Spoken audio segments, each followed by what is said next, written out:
Students, good morning teacher. আমরা এখন আমাদের ক্লাস শুরু করতে যাচ্ছি। তোমরা সবাই খাতা কলম নাও।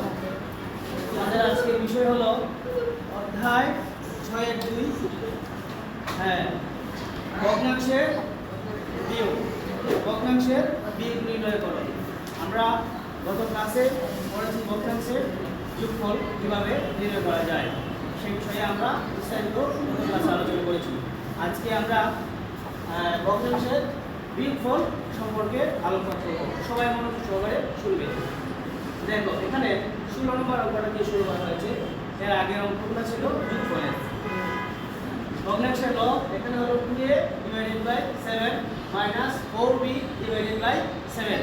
আমরা জেনেছিলাম যদি যোগফল ভগ্নাংশের হর যদি একই হয় তাহলে লসাগুটা সেম। লসাগু কি হবে? সেম হবে। তাহলে এখানে লসাগু কত হবে? 7 হবে। কি হবে? 7। তাহলে 7 হলো। আর গতকালকে আমি বলেছিলাম যে এই তোমরা হর দ্বারা ভাগ করবো, লব দ্বারা কি করবো? গুণ করবো।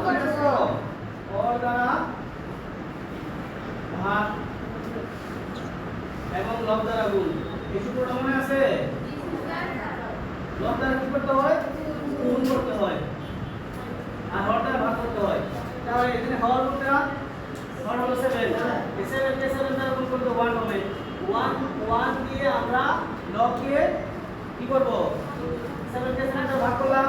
ভাগ করার পর 1 আসলো। 1 দিয়ে এটাকে গুণ করব লবকে। তাহলে 1 দিয়ে 2a কে গুণ করলে 2a হবে। তাহলে আমরা কি লিখব? 2a। আর এটা যা আছে তাই হবে। অর্থাৎ লসাগু যদি সেম হয় এবং হর যদি সেম হয় তাহলে ভাগফল 1 হয়ে যায়। 2 কে 2 দিয়ে ভাগ করলে 1 হয়। 2 কে 2 দিয়ে ভাগ করলে কি হবে? 1। 5 কে 5 দিয়ে ভাগ করলে 1। 10 কে 10 দিয়ে ভাগ করলে কত হবে? 1। সো এখানে ভাগফল 1। আবার যদি আমরা যে কোনো সংখ্যাকে 1 দিয়ে গুণ করলে সেই একই সংখ্যা আসবে। যে কোনো সংখ্যাকে 1 দিয়ে গুণ করলে কি হবে? সংখ্যাটা একই হবে। 2 কে 1 দিয়ে গুণ করলে কি হবে? 3 কে 1 দিয়ে গুণ করলে 3 কে 3 হবে। তাহলে 2 কে যদি আমরা 1 দিয়ে গুণ